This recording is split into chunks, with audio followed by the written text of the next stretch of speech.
Bonjour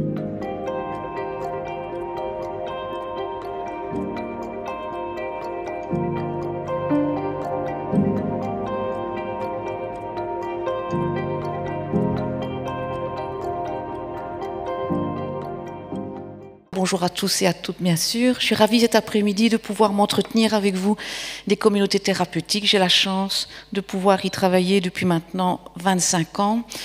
L'approche communautaire, pour moi, on dit parfois que c'est un mythe, c'est foncièrement une réalité et je souhaiterais vraiment avec vous cet après-midi pouvoir vous donner quelques étapes des évolutions de ces communautés et surtout quel avenir elles représentent encore aujourd'hui pour la prise en charge des personnes toxicomanes.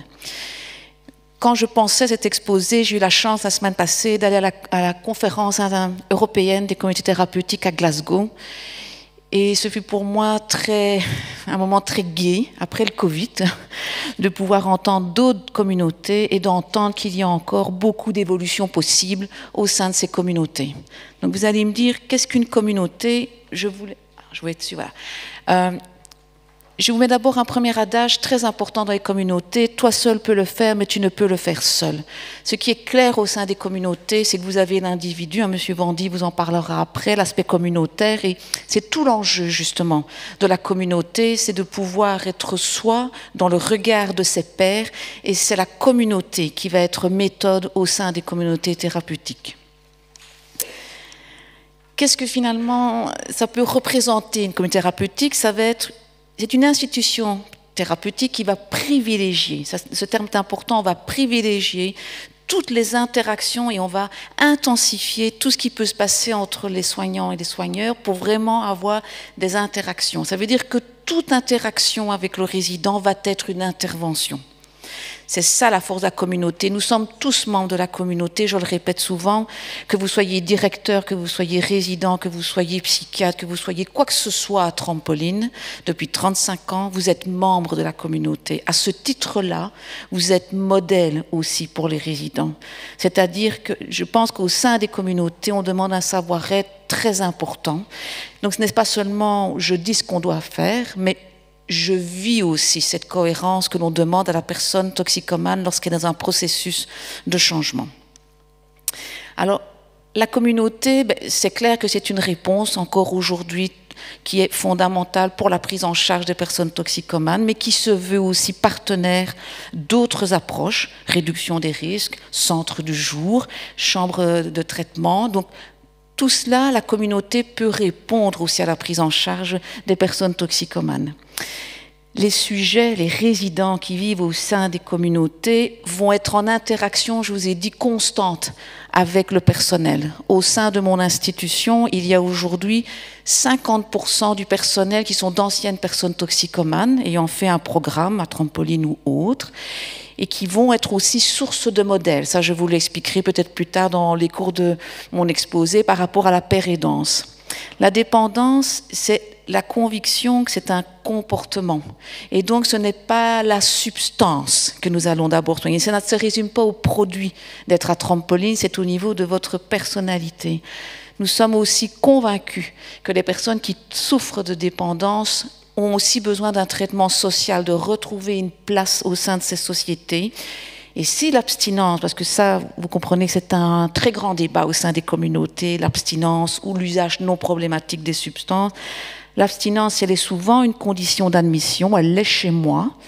Alors, on peut parler effectivement d'abstinence. Ce n'est pas l'abstinence comme je l'ai connue il y a 20 ans. Il y a 20 ans, vous arriviez à Trampoline complètement sevré. Aujourd'hui, on reste moins longtemps à l'hôpital et donc des structures comme Trampoline doivent parfois se poser la question de queues de sevrage. On entend bien dire des queues de sevrage et non pas des sevrages. Mais ça veut dire que si l'abstinence est une condition, elle n'est pas un objectif, elle est un moyen. Et ça, c'est important au sein de la communauté de ne pas confondre objectif et moyen. Je voulais vous donner quand même des petites notions par rapport aux communautés, parce qu'elles ont évolué, ces communautés, et heureusement, au fil des années. Les communautés, elles vont considérer les personnes toxicomanes comme des individus qui présentent des troubles de socialisation, et donc qui ont besoin, à ce titre-là, d'être encadrés dans une resocialisation. tout ce qui est fait à la communauté est source d'apprentissage, c'est-à-dire c'est essai-erreur dans une communauté. On va expérimenter, c'est vraiment très important. On expérimente et alors on peut se confronter au regard de ses pairs pour avancer et changer son comportement. Ça veut dire que ça va se faire au travers de rôles, de groupes, de phases et de la structure même. Quand je vous dis que la communauté c'est la méthode, c'est un contexte, c'est la méthode, alors ça doit sentir la communauté quand on rentre dans une communauté. Les CT, heureusement, vont faire preuve d'une très grande flexibilité. Et donc, quand vous savez aujourd'hui qu'on a des CT aussi bien en Norvège que dans le fin fond de l'Espagne, en passant par les États-Unis, il faut bien être clair que la culture va jouer aussi un rôle au sein de cette communauté. Il y a différents modèles de communauté. Vous allez voir, je vais un peu vous l'expliquer, les années 50-60, on est quand même dans des modèles assez stricts, où c'est beaucoup d'ex, parfois principalement des ex, qui gèrent les communautés. Et on va voir au fur et à mesure une avancée, un développement. Et aujourd'hui, je vous dis chez moi, j'ai 50% d'ex, que nous appelons des experts en expérience, parce que c'est ça qu'ils vont partager chez moi. Et à côté de ça, il y a 50% de personnel qui sont du personnel comme moi, avec leur vécu et leur parcours. Je pense que c'est fondamental que des toxicomanes puissent aussi avoir des rôles modélisants des deux côtés. Donc les communautés, elles sont introduites en Europe, je vous dis, fin des années 60-70. On a attendu que les Américains puissent nous donner un fil conducteur. Elles sont souvent utilisées comme alternatives à des traitements psychiatriques, alors ce qui ne veut pas dire qu'il n'y a pas de dimension psychiatrique au sein des communautés thérapeutiques. La maladie mentale a gagné du terrain par rapport à la toxicomanie, tous les cas de comorbidité. Donnez juste un petit exemple. Mon psychiatre, il y a 20 ans, il venait une fois sur la semaine. Aujourd'hui, il vient 3 fois. Et j'ai régulièrement des contacts avec lui parce que parfois, je ne sais pas, moi, est-ce qu'il est fou parce qu'il consomme, on entend ce que je dis, ou est-ce qu'il consomme parce qu'il est fou? Moi, il y a parfois, je ne sais pas très bien et je dois quand même pouvoir donner un processus de rétablissement. Alors, avant les années 80, les toxicomanes étaient considérés comme des personnes assez immatures, non responsables. C'était quand même assez déresponsabilisant. Alors, nous, on vient des communautés américaines, on vient aussi des modèles italiens comme le Chase. Et c'était vraiment l'idée, c'était une nouvelle forme de thérapie. On sortait de cette psychiatrie un peu lourde et c'était l'idée que le groupe pouvait tellement être contenant, tellement être cadrant, que je pouvais finalement avoir d'autres attitudes et d'autres comportements. C'est aussi un changement significatif parce que nous, on vient aussi finalement un peu de la culture des alcooliques anonymes. Et donc la communauté, ce n'était aller au-delà, c'était aller au-delà de respect de principe et c'était d'intégrer le groupe dans la dimension du rétablissement. La notion, vous comprenez bien, de self-help est très importante parce qu'elle va aussi inclure une identification avec les toxicomanes les plus anciens puisque nous travaillons dans une structure où il y a des niveaux et donc plus vous avancez dans la structure, plus vous êtes un modèle finalement pour les petits nouveaux qui vont rentrer en communauté. Comme je vous le disais, chez les alcooliques anonymes, le rétablissement individuel est considéré comme un facteur premier de changement grâce à l'engagement de l'individu. Alors c'est clair, pour ceux qui ont traversé des communautés thérapeutiques, l'engagement individuel, il est présent dans la communauté, mais il va se jouer au travers du regard de vos pairs. Et donc, il est activé par le fait que vous allez jouer le jeu de la communauté et vous allez jouer le jeu du rôle et des fonctions. Dans les années 80, on va introduire justement des professionnels avec des compétences spécialisées et donc il n'y aura pas seulement des ex dans les communautés. On va développer la pair-aidance. Trampoline existe depuis 35 ans et a toujours été dans la pair-aidance. Beaucoup de mes responsables sont aujourd'hui, comme je vous ai dit, d'anciennes personnes toxicomanes. Les CT vont être partout, quasiment en Europe, sauf dans quelques pays. On va avoir des diagnostics différenciés, c'est-à-dire qu'on va comprendre qu'il y a des personnes qui ne sont pas seulement toxicomanes et on va commencer de l'évaluation. Chez moi, c'est important, si je veux avoir des actions au niveau de la communauté, que je puisse savoir qui est sous mon toit. En tant que directrice, membre de la communauté, ça, je dois le savoir. C'est ce que l'Europasie va me donner. Qui j'ai devant moi? Je peux vous dire qu'aujourd'hui, j'accueille des hommes d'une moyenne d'âge de 36 ans, avec un passé carcéral d'une dizaine d'années, avec une prédominance pour l'héroïne, mais qui tente à battre perd du terrain par rapport à la cocaïne. Si je ne sais pas ça, alors je ne sais pas ce que je dois faire à Trampoline. On évolue et la consommation et le profil des personnes que nous accueillons évoluent énormément. On fait aussi le suivi, l'évaluation par les résidents pour améliorer toujours le programme de la communauté. C'était souvent aussi des CT adaptés aux hommes, avec une ouverture d'esprit, comme on appelait à l'époque, pour les femmes. Malheureusement, ça c'est peut-être une avancée que nous n'avons pas réussi jusque maintenant. À Trampoline, il y a 85% d'hommes, 15% de femmes. Alors que vous savez que dans la société, ces femmes ne sont pas sous-représentées dans la consommation. Donc ça reste pour moi un débat très important de savoir où sont ces femmes, quelles sont les peurs qui aujourd'hui les empêchent de venir en structure. J'ose parfois peut-être faire le lien avec perte de la garde des enfants, perte du lien familial, peut-être parfois difficulté d'entrer dans une communauté qui n'est pas mixte. Mixte, ce serait 50-50, 85%, ça ne l'est pas. Donc peut-être que là, nous avons encore du chemin à faire et voilà pourquoi nous avons un avenir. On a aussi un accompagnement familial très important. La CT en 90, elle va être modifiée. Pourquoi? Parce qu'il y a le plan de traitement individuel. On se rend compte que le groupal, il faut aussi l'associer à l'individuel. On va avoir des approches alternatives. On va commencer des traitements de substitution. On avait la méthadone, maintenant on est au Subutex, Suboxone. Et on se pose des questions, puisque maintenant on voit chez nous arriver des personnes qui ne sont pas héroïnomanes, mais qui sont sous traitement de méthadone. Donc c'est aussi une autre approche pour nous aujourd'hui.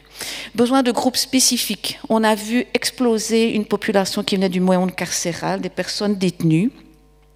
Il faut savoir qu'à Trampoline, aujourd'hui, j'accueille 50% de personnes détenues. C'était 10% il y a 10 ans. L'enjeu des communautés, c'est de ne pas devenir une extension du milieu carcéral. Mes éducateurs restent des éducateurs et ne sont pas des matons. Mais c'est toute la difficulté. Donc, de ne pas avoir un sous-groupe dans un groupe, mais de quand même reconnaître une particularité au monde carcéral. On aura les personnes à double diagnostic, on aura les SDF, les maladies, la maladie mentale. Je vous ai dit, mon psychiatre vient de plus en plus souvent, donc une réflexion doit se faire. Je discutais un petit peu en préparant cette entrevue cet après-midi. Nous avons des psychotiques aujourd'hui chez nous et la communauté arrive à les contenir dans le groupe. Donc pas dans les espaces de parole, où ça on doit être très vigilant, mais dans le groupe, dans le cadre, dans la structure, des personnes psychotiques peuvent être contenues par le groupe. Une réflexion sur les adolescents. Cette réflexion qui perdure, au lendemain du Covid, nous avons remarqué que nous avons une population adolescentaire qui a explosé dans la consommation de tout type. Nous avons très peur de ce que nous voyons arriver comme consommation de kétamine, par exemple chez les jeunes. Nous appellerons ça tout l'usage détourné des substances. Nous avons aussi des personnes qui aujourd'hui écrasent la rilatine pour la mettre avec un petit peu de cocaïne et pouvoir avoir un traitement mi-légal, mi-illégal. Et donc ça c'est important. Et alors, on a vu aussi, aux années 90, les programmes pour les mères toxicomanes apparaître de plus en plus, puisqu'on s'est rendu compte que peut-être une des raisons pour lesquelles elles n'étaient pas chez nous, c'est parce qu'elles avaient peur de perdre la garde de leurs enfants. Avec tous les enjeux pour une communauté thérapeutique, de ne pas être un centre de placement par le tribunal. Moi, je soigne des personnes qui souffrent de dépendance, je ne suis pas un milieu d'accueil pour des enfants. Et donc, la communauté doit toujours pouvoir rester ce qu'elle est, mais quand même offrir une possibilité pour ces populations où on dit parfois un peu oubliées. Les années 2000, on s'est rendu compte que la dépendance va toucher, à ce moment-là, c'est l'ensemble de la personne. On va parler de processus global de rétablissement. Il est multidimensionnel. On va vraiment intégrer que maintenant, il faut changer de mode de vie. Donc, on ne va pas essayer qu'ils consomment moins. Il y a véritablement un changement, une identité. La probabilité aussi de rétablissement est aussi liée à la durée du traitement. Georges de Léon vous en parlerait très bien. Il explique que plus longtemps vous restez dans une structure, plus longtemps vous allez activer vos chances de pouvoir changer votre personnalité, vos comportements sur un plus long terme. Et la réintégration sociale va se faire sur plusieurs plans. Alors, il y a quelques années, on parlait de réinsertion sociale. Je pense qu'aujourd'hui, pour certains, nous parlons d'insertion. J'ai un résident qui est chez moi pour l'instant. Il a fait pouponnière, il a fait les homes, il PPJ, prison. Il vient de sortir de 20 ans d'incarcération et on demande à Trampoline de le réinsérer. On ne va pas le réinsérer, on va l'insérer. Il n'a même pas la connaissance de ce qu'est 1 euro, il me parle encore en francs belges. Donc ça va être tout l'enjeu de pouvoir l'amener dans l'insertion et non pas dans la réinsertion.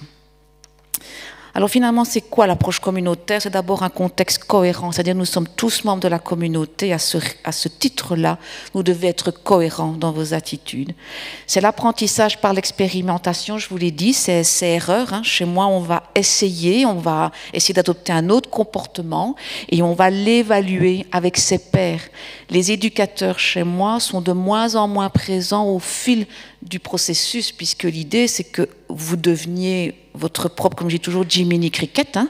C'est vous qui allez devoir le faire et c'est le groupe qui va vous le renvoyer. Responsabilisation, entraide et l'aide. L'amour responsable, quand on aime quelqu'un, on lui dit non. Et peut-être encore plus particulièrement quelqu'un qui souffre d'assuétude. C'est ce qu'on enseigne généralement aussi bien à nos résidents qu'à leur famille. Un processus d'identification. Donc, très important, je pense, identification, et de réfléchir si vous accueillez au sein de la communauté thérapeutique parfois des adolescents. Donc quand je dis adolescents, c'est 18-19 ans. Moi, je suis parfois très frileuse à le faire parce que je vous ai dit, j'ai une population assez dure et je fais quand même attention. Donc l'identification, elle est très positive dans une communauté, mais il faut faire attention. Un gamin qui arriverait chez moi à 18 ans, consommateur de cannabis, je ne veux pas lui donner l'impression qu'à 35 ans, il va s'injecter. Donc on doit faire aussi attention à la population que l'on fait rentrer au sein de la communauté. Donc ça, je reprends à la communauté, ben voilà, c'est à la fois le contexte et la méthode. Donc ce n'est pas une fin en soi, c'est vraiment une méthode que nous appliquons. C'est l'identité, c'est le changement, c'est dans le quotidien, dans la structure que vous changez une personne toxicomane. Les ressources qui vous seront demandées, aussi bien de la part du personnel que de l'entourage, l'expérimentation de nouveaux comportements, de nouvelles valeurs, de nouvelles habitudes. Il ne suffit pas de se dire « je ne consomme plus d'héroïne » et peut-être d'aller boire 10 chopes, excusez-moi l'expression, le week-end. À part changer de comptoir, vous n'aurez pas changé votre comportement. Et ça, c'est important. C'est un travail en profondeur de la dépendance. Et il y aura aussi la sécurité des résidents. En communauté, il y a des tabous. C'est-à-dire que vous faites preuve de violence, vous amenez du produit chez moi, vous avez des relations sexuelles. À ce moment-là, c'est une des conditions de renvoi pour ne plus être en communauté, parce que la première chose qu'il doit y avoir en communauté, c'est un lieu de vie sécurisant et sécurisé. Vous pouvez expérimenter une vie sans drogue. Si vous n'avez pas ça, alors là, c'était la rue. Et donc, il faut mettre des tabous et il faut mettre un cadre et des limites. Alors, c'est un groupe de personnes qui vont avoir un objectif commun, la communauté, c'est des ressources globales. Le changement va intervenir dans la relation. Donc, c'est 1 + 1 font 3. Donc, c'est moi avec l'autre résident et c'est la relation que j'ai aussi avec l'autre résident. Je vous ai mis une petite symbolisation de la communauté, vous allez voir. Donc, ce grand cadre, c'est toutes les limites, les règles. On est excessivement structuré en communauté. On va vous parler un petit peu tantôt du rien et du vide. Ben, en communauté, il n'y a pas beaucoup de rien, il n'y a pas beaucoup de vide. Les résidents chez moi, d'ailleurs, vont vous le dire, ils sont tout le temps occupés. Tout le temps, on ne les laisse jamais tranquilles. Mais on sait aussi que quand un toxicomane se retrouve derrière ce qu'on identifiera tantôt le vide ou le rien, il a tendance à donner la réponse à ce vide ou rien par la consommation. Et donc, plus on est structuré, plus on apprend à ce qu'ils aient un cadre, plus on se donne de chance de ne pas avoir de pensées négatives par rapport à la consommation. Le cercle représente le groupe, les résidents, c'est l'entraide, c'est le miroir qui va être près de vous. Et il y a ce triangle qui est la structure hiérarchique. Donc chez moi, il y a bien sûr les éducateurs, il y a le coordinateur, il y a le pilote, il y a les chefs de secteur, il y a les personnes dans le secteur. La structure va changer toutes les 3 semaines. Pourquoi? Parce qu'ainsi, vous allez expérimenter toutes les 3 semaines différents rôles et fonctions. Vous allez gérer aussi votre frustration, parce que parfois, excusez-moi l'expression, on fait un peu le malin quand on est coordinateur, mais on oublie que 3 semaines après, on va se retrouver peut-être dans les secteurs. Et peut-être que quelqu'un va vous faire payer, et on va devoir gérer votre frustration, vos comportements. Donc, la structure, elle est importante. On va jouer un rôle pendant 3 semaines, et on va l'évaluer. Il faut se sentir concerné quand on est en communauté, il faut comprendre pourquoi je fais certaines choses. Si le résident ne comprend pas, alors par mimétisme, il va faire ce que vous faites. Et pour moi, c'est un facteur de rechute en réinsertion. Il doit comprendre pourquoi il fait les choses et pourquoi on lui demande aujourd'hui de revoir ses comportements. On doit diminuer les pensées négatives, les envies de départ. Je vous dis, ça, c'est la structure. Et on doit faire aussi une émergence des difficultés pour pouvoir les travailler en groupe. L'important en communauté, c'est la temporisation, la gestion de sa frustration, différenciation entre les envies et les besoins. Ils sont souvent dans « j'ai besoin d'eux, j'ai besoin », mais je leur dis souvent, mon mari me dit souvent qu'il a besoin d'une nouvelle voiture. Je pense qu'il a envie d'une nouvelle voiture, mais il va me dire qu'il a besoin, ainsi il active quelque chose chez moi dans lequel je veux répondre. C'est important aussi, c'est toute la planification des activités en communauté, la communication formelle. Finalement, le rétablissement, ça va être un changement de vie radical, une conception qui veut être une conception un peu différente de la médecine. On ne guérit pas tout à fait. On est dans un processus de rétablissement. C'est un apprentissage et c'est la communauté qui va faire traitement. Alors, quel avenir pour les communautés ? Ce sont plusieurs questions qui vont être posées aux communautés dans les prochaines années. La question de l'abstinence, de la médication, de la maladie mentale et des traitements de substitution. Va-t-on continuer à être vers l'abstinence quand vous savez qu'aujourd'hui, 30% en plus de la population ont recours à un anxiolytique, antidépresseur, stabilisateur d'humeur? Est-ce qu'on peut penser sérieusement que notre population ne va pas être affectée? Et donc peut-être en tant que directrice, je devrais repenser au moins la phase de la communauté avec la médication. Que faire aussi de la maladie mentale? Est-ce que Trampoline sera toujours capable d'être contenant? Je pense qu'on a encore une carte à jouer, mais est-ce qu'une aggravation de la maladie mentale ne va pas stopper cet envol? Qu'allons-nous faire pour la polytoxicomanie? Nous soignons principalement, nous, des héroïnomanes, mais de plus en plus les cocaïnomanes sont à nos portes. La notion de pérédance, pour moi, est fondamentale dans l'avenir des communautés. Ça fait 30 ans que nous avons de la pérédance. Je veux encore peut-être un peu militer aujourd'hui pour dire c'est important d'avoir des péridants dans des communautés ou dans toutes sortes de structures. Alors, je sais qu'on peut évoquer une certaine méfiance. Vont-ils être professionnels? Vont-ils prendre suffisamment de recul? Comment vont-ils être péridants alors qu'ils ont été résidents? Ça, je pense que c'est à nous aussi, à professionnels, à les aider. Il faut les intégrer, il faut leur apprendre à prendre du recul et il faut intégrer aussi les familles et inviter de l'infantilisation. Ils ont une expertise et ils sont source de résilience et d'espoir pour beaucoup de nos résidents. Je voudrais terminer mon exposé avec la notion de temps. La notion de temps va être importante au sein des communautés. Pourquoi? Parce qu'il y a un temps très différent qui s'installe.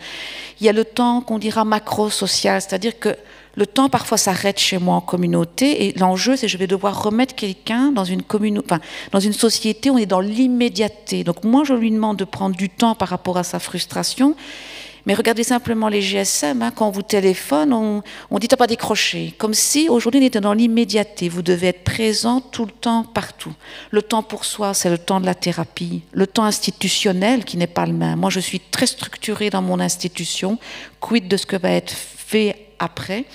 La temporalité, le temps court de la consommation, je me lève, je suis en manque, je cherche mon dealer, je m'injecte, versus le temps long, parfois, de la thérapie. Il faut parfois longtemps pour sortir de là où on est. Le temps de la transmission, ça va être l'enjeu et le futur des communautés. Notre communauté, les pères fondateurs vont partir des communautés. Comment allons-nous transmettre aux résidents? Comment allons-nous transmettre aux jeunes travailleurs? Et ce sera le temps après le confinement aussi. Moi, je l'observe à mon institution, j'ai une population qui est beaucoup plus vite frustrée, beaucoup plus dans le clientélisme, dans ici tout de suite, je dois être guéri en 15 jours, je n'ai pas de baguette miracle, et donc ça veut dire qu'il y aura ce temps. L'individu versus communautaire, deux types de communautés, je pense, pour l'avenir. Parfois des communautés qui vont se renfermer, ou des communautés qui vont continuer à interagir avec l'extérieur. C'est ce que je veux défendre à Trampoline.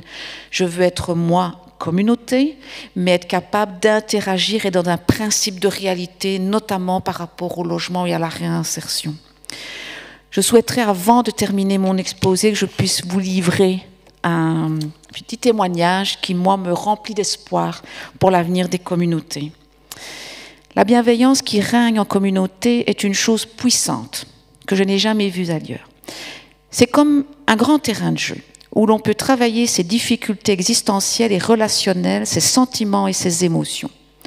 On peut les prendre en charge avec les outils mis à notre disposition.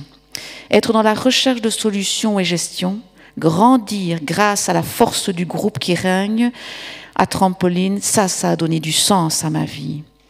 À mon sens, on sort de là avec plein de prises de conscience qui ne peuvent changer un homme que vers le positif. En tout cas, je vous remercie pour votre attention.